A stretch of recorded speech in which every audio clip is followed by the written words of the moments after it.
Okay, we forgot to bring out the list of our little rascals. We got to get Darla and Spanky out here. Aaron McGathy.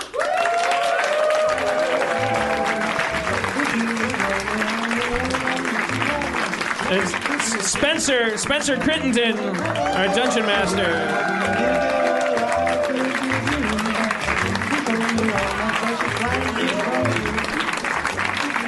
Aaron, anything you have to stand back in the booth and listen to me talk for an hour? Anything you want to feedback on? I'm from San Diego. And I couldn't agree more. It is like a douchey, like it's a Comic-Con is very different than what that town's vibe is generally. Yeah, I mean, like as a high schooler there who felt like an outcast, being really hot, and I mean the problem is that it's so beautiful in San Diego that there's no real like art or theater scene that's supported as much as it should be, because everyone's like, let's just jet ski. And it's a big retirement community. Also, it's so hot there that if you're a fat 15-year-old and you're wearing sweatshirts, everyone notices, and you can't really fly under the radar. Being unique is not valued in San Diego.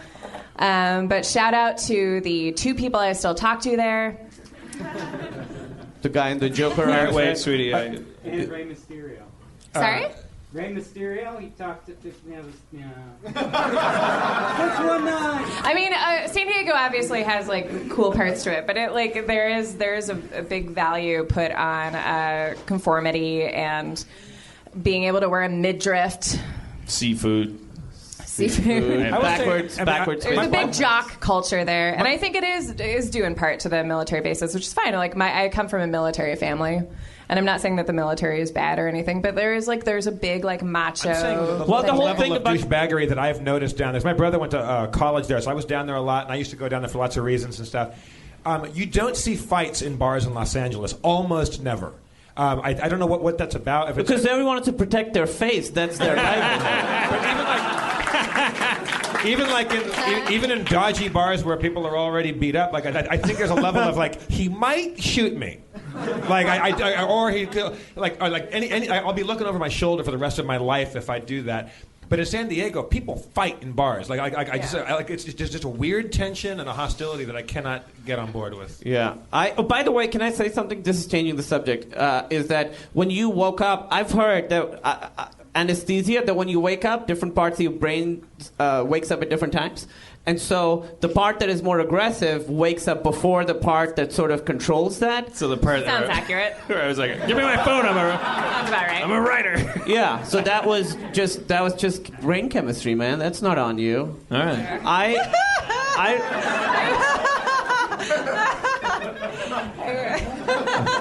I punched my mom after I came out of. You punched your mom? I was 12. No, don't boo that. Hear the story. You haven't met her, Jeff. You can't say anything. Jeff, look what time it is. I have to be honest. I looked over a minute ago. It was 9:10. Doesn't count.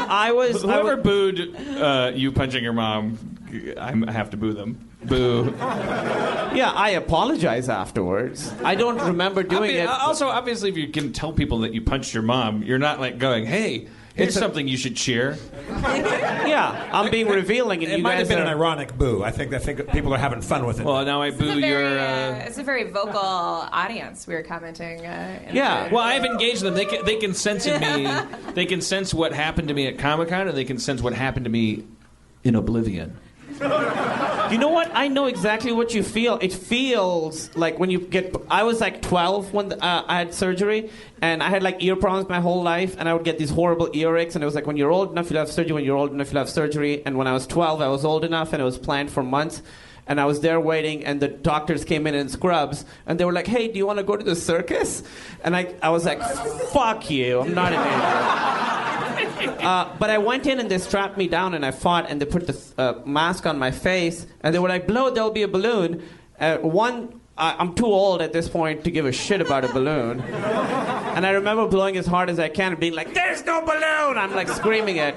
But it feels like such a violation that they can put you out that hard. When I woke up, I was like angry that they have the ability to do that to me. Like, I have favorite ice cream flavors and shit, and you took it all away. Well, I to be clear, I didn't feel that way at all. I was so grateful for Western medicine and all that it. And you love balloons. I didn't want. They said you're going to start to feel drowsy, and I was so grateful. I like 3 seconds, and then blink, and then I heard like a beep beep, and it felt like I could hear beeping for a while, and then to wake up in a crib pushed by ladies smiling and going like, did I die and go to heaven? I had a camera down my throat and I didn't know. I was very grateful. No, I liked that I was out, but I just was a little like, I had all my wisdom teeth out last year, and I was like, don't put me under. In one go? Yeah. No, in a couple different goes. You opted to be awake? Well, I hadn't gone to the dentist in like 15 years, and I was at a burger place, and it said, get the buffalo burger if the Native Americans only ate buffalo, and if they had proper dental care, they would have lived to be 120 or something. So I was like, shit, I gotta, What restaurant was this? It's called the Fix Burger. Okay. So I went to the dentist, and I was like, hey, it's just a regular checkup. And she was like, emergency dental surgery right now. Your mouth is a cave of nightmares. I knew it was going to be bad because she was like, do you have any symptoms? And I said, if I eat ice cream on the left side of my mouth, my spine hurts.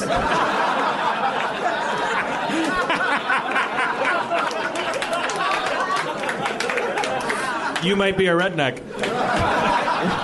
So I had months of surgery for that, and I didn't want to go under because that time when I was 12, it felt like a violation. But that's very interesting to me. Yeah. I mean, there's a fork in the road there.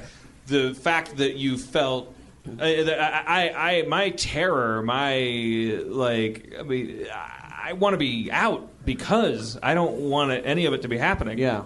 But you're like. I didn't want to be there for it, but I didn't want to get put under. And then while it's happening, I regretted it because they were playing 13 going on 30 the whole time. And I was like, this dental surgery is the second worst thing I'm going through right now. Spencer, have you ever been knocked out? I'm on stage 2. That's not a complaint. That's not a complaint. That's just a clarification for our podcast listeners. Yeah. Because they heard an applause. Spencer has, for those of you that have never been to or seen a picture of us, Spencer's at the kids' table over on the side. Yeah, no, that wasn't a complaint. I promise. I'm fine. I've been surgered before. You've been surgered? Yeah. What was it? Is that how you conjugate that? Why not? Like, who cares? You can get barbered. Do you know what I said? It's a sewing term. It made sense, right? Yeah. That's all that counts. No, That's the beautiful thing about the English language. What the fuck? Spencer and Jeff have been fighting all day, just so you guys know. Yeah, no. I've had all my wisdom teeth out. That was crazy. I've had... Okay, everybody in the audience has to be honest. Does anyone know what a pilonidal cyst is? You? Is it in your butt? Yeah. It's not fun, but it's also not terrible. But I had one of those dealt with. It's a cyst up your butt? That's interesting because I would think most things to do with your butt would either be great or terrible. Yeah. And this is like I'd say it's the most, ambivalent thing you could do with your butt. You could take it or leave it. Yeah, well, that's the weird thing about it, because you could, depending on, the intensity, sometimes it's better to not have it operated on, and sometimes it's better to have it operated on. What is it? It's a cyst in your butthole? It's like if you have an ingrown hair and it kind of becomes infected, and then if you squeeze it, the hair comes out and there's a tiny little bit of pus. Yeah. It's like that in that it develops this kind of channel from your hair follicle that gets infected. In your butt? Yeah. The whole thing is in your butt. Well, not in your butt. It's in the butt crack. So not the hole. Yeah, no, above it. It's in the runway. Lower back. Depends on, which My direction your confusion approach is, why would they bother to call it a special kind of cyst when it's just Well, a cyst implies it's in my mind it's like kind of like a growth, like a tumorous growth, but it's more like just like a little opening, like a little Is the what was the word you said before cysts? Pilonidal. No, go away. Spencer's dad is. Hold on. Let me explain this. My dad also had to deal with this. That's all he's going to contribute. Spencer's dad has just. We could stop there. Spencer's dad just kind of Spencer's dad is Goldberging the stage. See, he's had a couple. There you go. That was. So much to talk about. Thank you, Mr. Crittenden. My mom came over to my house today to drop off some T-shirts. All right. But she stayed there. Spencer. I can't get her out of the chimney. No, she left eventually. Well, I'm ornery about my parents. Well, they can be a drag at your age. You know, you want some elbow room. It's literally. Yeah. You saw me elbowing him. Well, you moved out of your parents' home at 23, 24 years old? Yeah. And so what's the problem now? Are they happy you're gone? Sad you're gone? I just don't, communicate with them like most people communicate with their parents. So, I'm like, let's just do it that way. And that's how I do it. And they're going through maybe a little bit of like... Well, yeah, because I'm great. Right. Yeah, see, I would guess without knowing that you probably brought some structure and order possibly to the household, maybe, right? I'd like to think so. Yeah. Hey, before we move, do you want to finish telling us about the... Yeah, well, it just happened, and, you could get it cut out. Does the or word that you said before the word cyst, does that word mean in the butt crack? No, it's really gross. It means nest of hair.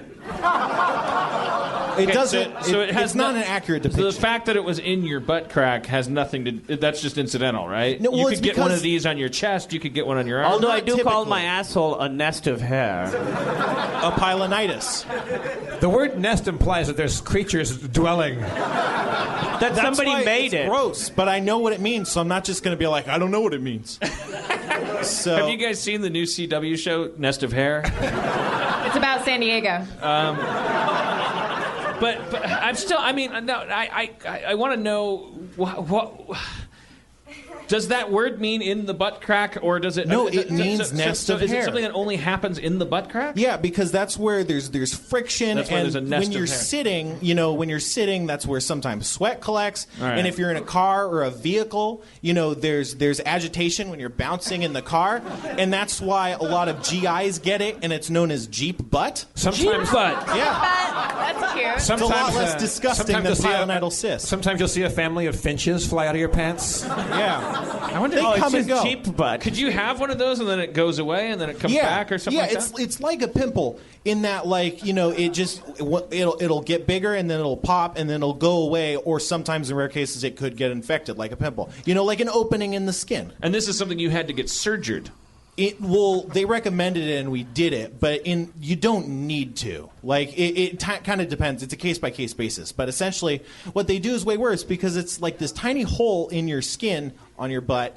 And what they do is they cut out like a wedge of it. It's like, when you transplant a plant where you just take a huge scoop of earth out from around it. So you have a slightly bigger butt than you used to? No, because they seal it back together, and they literally use like glue, like this crazy adhesive glue stuff, and they glue it back All together. this feels like you just went to a weird frat party. I mean, arguably. It isn't doctoring fraternity. Is that your mom? I'm sure. A gal from the audience. It is a woman, right? Somebody's boasting that her nest of hair Jeep butt pimple was worse than yours.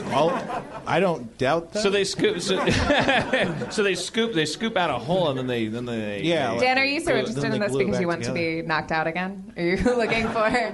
You're wondering if you have a nest of hair? Yeah. Well, I am a nest of hair.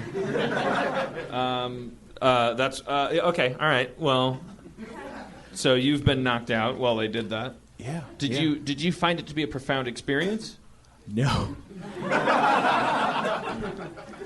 It's a lot like I don't dream very often. I mean, everyone's going to be all like, everybody dreams. I don't really, dream. But me neither. I don't dream that much at all. Yeah, it's not like it never happens. But it's because you guys are living your dreams when you're awake. Oh, Dan. No, I'm not even trying to be weird. Well, you succeeded. Great. Yeah. I don't know. That's probably why. What? That doesn't make it. Whatever. What I'm saying is, I get what you're saying. I think when you're dreaming, your brain's like getting off excess energy, and I feel like if you're already using that when you're awake, maybe there's not as much to give off when you're asleep. Well, I like that. I like that a lot more than I thought it meant. What it meant initially. Sure. Like your brain is dead. Yeah. Well, just when you're asleep. Yeah. Because it's so awake when you're awake. That's what he's saying. Yeah. That's good. Yeah. I dreamt I was Batman a couple nights ago. Now, if we know your history of psychic stuff, does that mean that's going to happen? Wait, but there was a crime. There was a crime that was committed. Uh-oh. Fucking tell us, dude. You're just having an espresso in an Italian cafe. Yeah, we don't need you to sleep on another 9/11 here. Thing was, I was Batman, and I was wrongly convicted of like accused of a crime that I didn't commit, like by a supervillain maybe. And this is definitely. I had watched RoboCop the night before, so I think this is a RoboCop dream. But then I had to hide and dress like a regular person and go through an airport, and I got held by security at an airport. So let's hope the airport's safe. Oh, this is days ago, so we're all in the clear. Okay, a couple days ago.